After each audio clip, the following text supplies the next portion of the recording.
ಮದುವೆಗೊಂಡ ಹೆಂಡತಿ ಎಷ್ಟು ದಿವಸದವಳು ರುದ್ರ? ನಮ್ಮಿಂದ ದೂರ ಆದುದೆಲ್ಲವನ್ನು ನಾವು ಮರೆಯಲೇಬೇಕು. ನೀನು ನಿನ್ನ ಹೆಂಡತಿಯನ್ನ ಮರೆಯುವುದಕ್ಕೋಸ್ಕರ ದೃಢ ಸಂಕಲ್ಪ ಮಾಡಬೇಕು.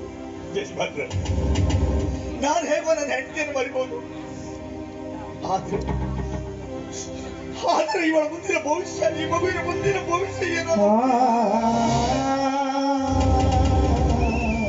ನನ್ನ ತಪ್ಪದೇ ಮುಂದಿನ ಭವಿಷ್ಯದ ಚಿಂತೆ ಕಾಡ್ತಾ ಇದೆ. ರುದ್ರ, ಈ ಮಗುವನ್ನ ಬದುಕಿಸಿಕೊಳ್ಳಬೇಕಾದ್ದು ನಿನ್ನ ಧರ್ಮ, ನಿನ್ನ ಕರ್ತವ್ಯ ಕೂಡ. ಈ ಮುದ್ದಾದ ಮಗುವಿಗೆ ಅಂಬಿಕಾ ಅಂತ ನಾಮಕರಣ ಮಾಡು. ಈ ಮಗುವನ್ನ ಅವರಿವರ ಮನೆಯಲ್ಲಿ ಕೂಲಿ ನಾಲಿ ಮಾಡಲು ಬಿಡದೆ ಒಳ್ಳೆಯ ವಿದ್ಯಾಭ್ಯಾಸ ಕಲಿಸಿ ಸುಶಿಕ್ಷಿತರ ಸಾಲಿನಲ್ಲಿ ನಿಲ್ಲಿಸು. ಈ ಮಗುವಿಗೆ ಬೇಕಾದ ವಿದ್ಯಾಭ್ಯಾಸಕ್ಕೆ, ವಸತಿಗೆ ಪ್ರತಿಯೊಂದು ಖರ್ಚುಗಳನ್ನ ನಾನು ನೋಡಿಕೊಳ್ಳುತ್ತೇನೆ. ಇವತ್ತಿನಿಂದ ಈ ಮಗು ಕೇವಲ ನಿನಗಷ್ಟೇ ಮಗಳಲ್ಲ, ನನ್ನ ಮಗಳು, ನನ್ನ ಸಾಕು ಮಗಳು. ರುದ್ರ, ಸದ್ಯಕ್ಕೆ ಈ ಹಣವನ್ನ ಕೊಡ್ತಾ ಇದ್ದೇನೆ ಈ ಮಗುವಿನ ಖರ್ಚಿಗಾಗಿ. ತೆಗೆದುಕೋ ರುದ್ರ. ನಮ್ಮೂರ ಕಾಯೋದೊರೆ ನಿನಗೆ ಏನಿತ್ತು ಮಮಕಾರ,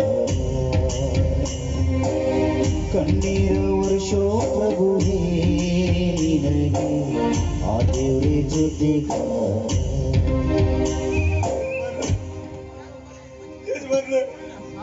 ಈ ನಿಮ್ಮ ಋಣ ನನ್ನ ಯಾವ ಜನ್ಮ ತೀರ್ಸಿದ?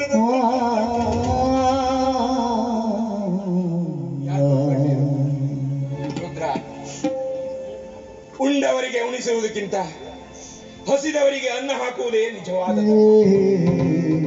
ಇವತ್ತು ನೀನು ಎಲ್ಲವನ್ನು ಕಳೆದುಕೊಂಡು ಹಸಿದು ನಿಂತಿದ್ದೀಯ.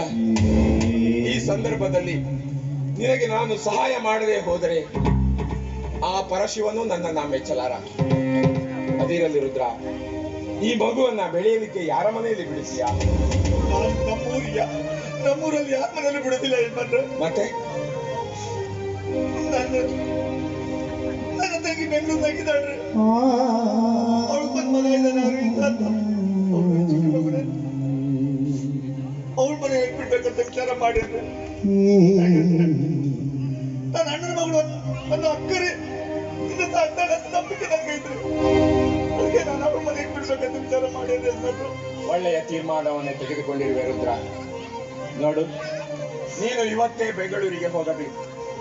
ಯಾಕೆಂತಂದ್ರೆ ಮಗುವನ್ನ ಇಲ್ಲಿ ಇಟ್ಟುಕೊಂಡಷ್ಟು ಮಗುವಿಗೆ ಅಪಾಯ ಆಯ್ತು. ಯಾಕೆಂದ್ರೆ ಹಾಲು ಕುಡಿಯುವ ಹಸುಗೂಸು ನೋಡು, ಮಗುವನ್ನ ಚೆನ್ನಾಗಿ ನೋಡಿಕೋ ಅಂತಾನು, ಒಳ್ಳೆ ವಿದ್ಯಾಭ್ಯಾಸ ಕೊಡಿಸು ಅಂತಾನು ಮೇಲಿಂದ ಮೇಲೆ ಹೇಳಿ ಬರಬೇಕು. ತಿಳಿಯುತ್ತೆ.